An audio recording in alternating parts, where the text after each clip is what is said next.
E aí, meus camaradas, eu sou o Contramestre Preguiça e esse é o Comunidade Libertação, nosso canal para falar sobre a história da capoeira do Brasil e comunismo. Hoje a gente vai tentar responder uma pergunta que é muito em voga hoje em dia, que é: a capoeira, ela é política? Acho que para a gente conseguir explicar isso, a primeira coisa que a gente tem que fazer é explicar o que é política, né?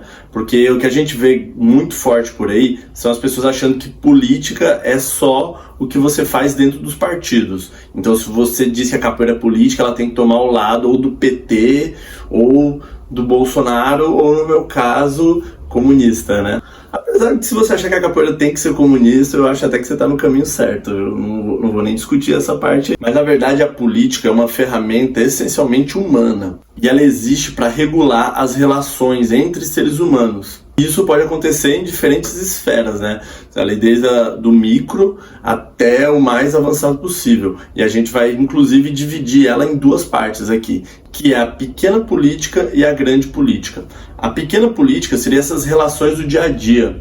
Isso que você constrói nos seus espaços de convivência. E aí inclui sua família, seus amigos, a capoeira, o seu trabalho, espaços de lazer, toda essa série de coisas que a gente pode parar para pensar, onde você se relaciona com outros seres humanos e tem que achar ali uma maneira de encontrar um equilíbrio entre a sua existência naquele espaço e a existência do outro. Só que a gente tem que pontuar uma coisa que ela é muito importante.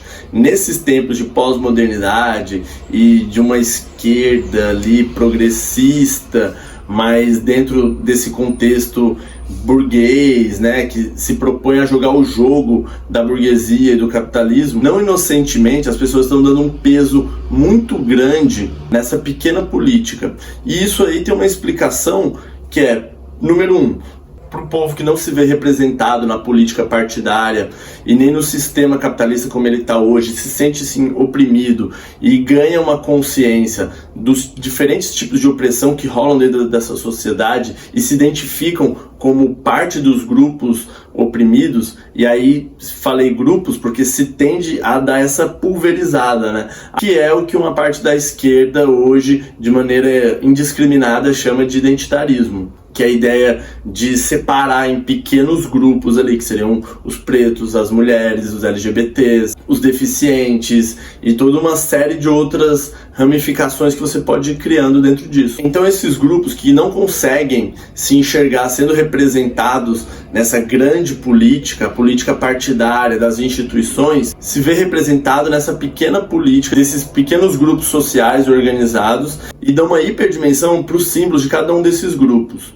Então começa aquele discurso muito forte de que meu cabelo é político, minha roupa é política, meus afetos são políticos, e realmente são, porque em alguma dimensão eles se relacionam com essa sociedade que a gente está aí, e eles acabam lidando com questionamentos em relação a ela. E embora essa pequena política seja extremamente importante, e aí está a importância de pensar a capoeira enquanto um movimento político, porque é se reconhecer nesse lugar e entender toda a história e os símbolos da capoeira como uma ferramenta de organização social também, nós temos que entender que essa pequena política por si só não vai levar a uma mudança estrutural que mude a realidade dos capoeiristas e do povo brasileiro de uma forma geral. E aí nós chegamos no segundo tipo de política. E a gente pode separar essencialmente em dois espaços de poder. O primeiro é o espaço dos meios de produção. Os meios de produção são tudo aquilo que a gente precisa essencialmente para garantir a nossa existência e a nossa vida. Ou seja,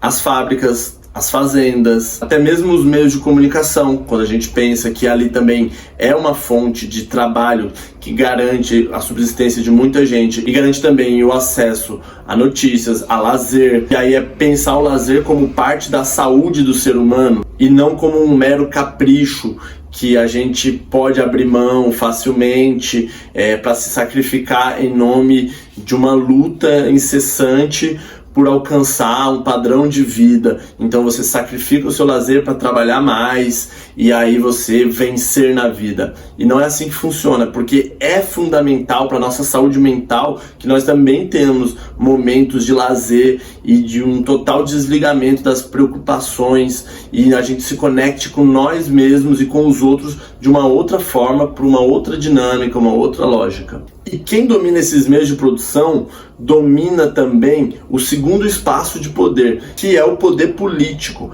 que aí sim a gente entra na ideia do que realmente separa os capoeiristas e os brasileiros de uma forma geral, que é essa política partidária, que também está ligada a outras instituições que são dominadas por esses partidos, nesses projetos de poder, onde eles vão se alternando, mas sem alterar realmente a lógica do jogo burguês. Então é muito importante a gente entender que essas duas formas de entender a política estão separadas, mas ao mesmo tempo estão ligadas. Elas têm uma relação dialética, onde uma alimenta a outra. Principalmente quando nós pensamos nas classes sociais mais baixas, que não estão com o domínio dessa grande política nas mãos. Tanto os meios de produção quanto as ferramentas do poder político estão na mão da classe burguesa e que usa isso para poder nos controlar, tanto nos explorando em empregos que nos remuneram mal, quanto dominando os mecanismos que controlam a nossa vida social,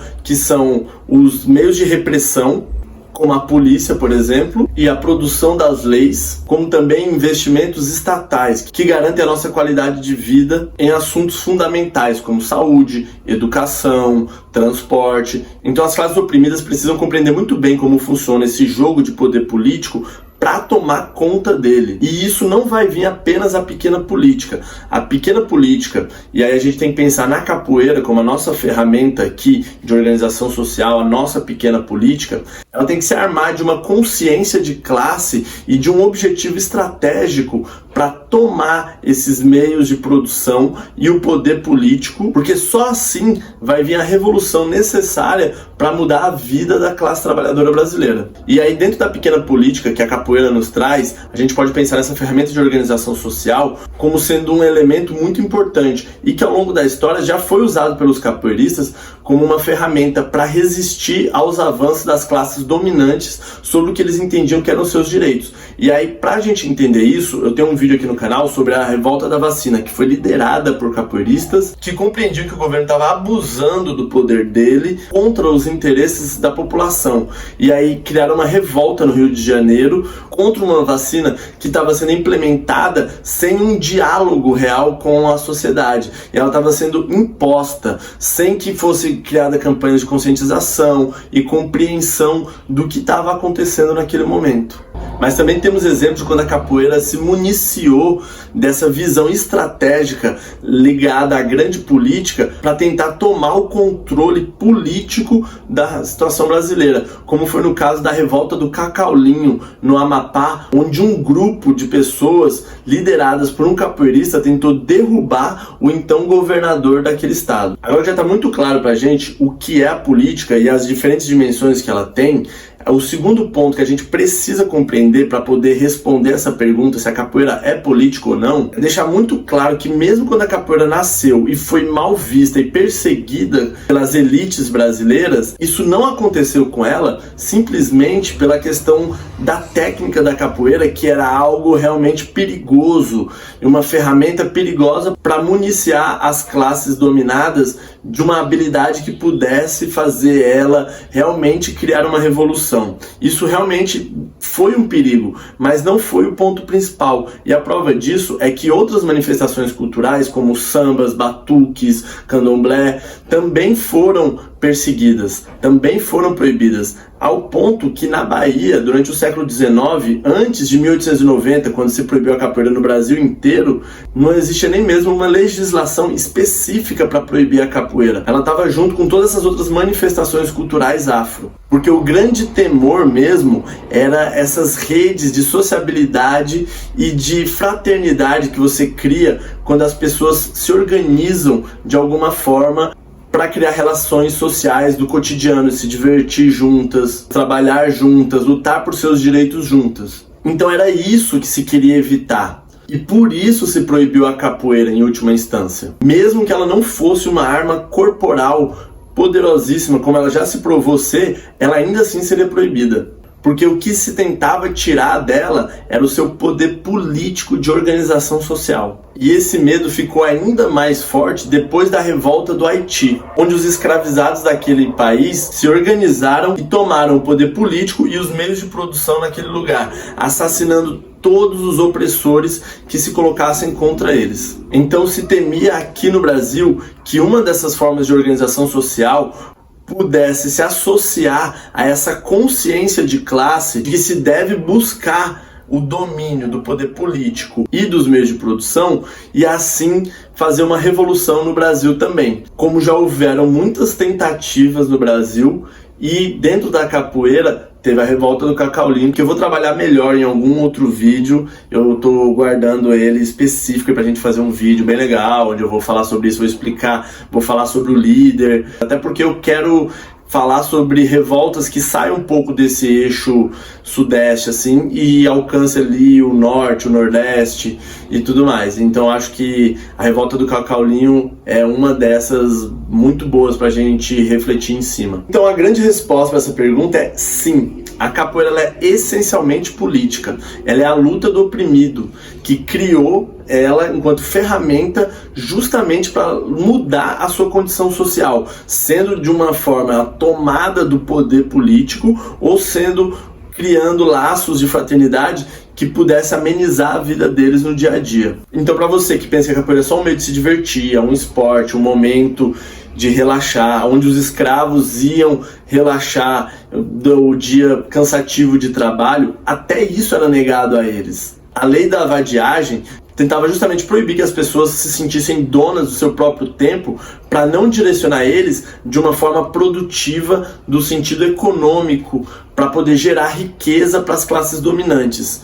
Então foi aí que se criou a lei de vadiagem, que foi tão usada para perseguir os capoeiristas. Qualquer forma de lazer já era mal vista por poder gerar essa organização social que era um verdadeiro perigo para as elites naquela época. E a única forma que a gente pode ter de fazer o caráter político da capoeira alcançar o seu máximo é nos organizando politicamente para tomar de assalto a grande política. E eu escolhi fazer isso dentro de organizações revolucionárias, que realmente queiram mudar a estrutura dessa sociedade, e não apenas fazer um jogo de poder, onde você muda esquerda e direita, o partido X, o partido Y, mas você sempre mantém a mesma organização de opressão das classes desfavorecidas. Então é isso, pessoal, espero que vocês tenham gostado dessa reflexão, espero que ela tenha ajudado vocês a entender, enxergar a capoeira com outro olhar. Espero que a gente possa aí conversar mais sobre esse assunto de diferentes formas. Eu vou trazer pensadores no futuro para falar sobre essas ferramentas de organização social, como a gente pode trabalhar isso, como a gente pode se organizar. Então, acho que a grande questão, a grande mensagem desse vídeo é: se organize politicamente, seja aí numa associação de moradores, seja num sindicato, seja num partido comunista, seja num coletivo de capoeira que enxergue a capoeira de uma forma revolucionária. E aí, né, não querendo fazer uma propaganda aqui, mas a comunidade de libertação está aberta para vocês, para quem quiser chegar junto, somar forças e a gente poder construir essa capoeira revolucionária. Espero que vocês tenham gostado. Aperte o sininho, se inscreve no canal, curte, compartilha, comenta, deixa a impressão de vocês, me ajuda a engajar esse vídeo aí pra gente alcançar cada vez mais pessoas, beleza? Abraço!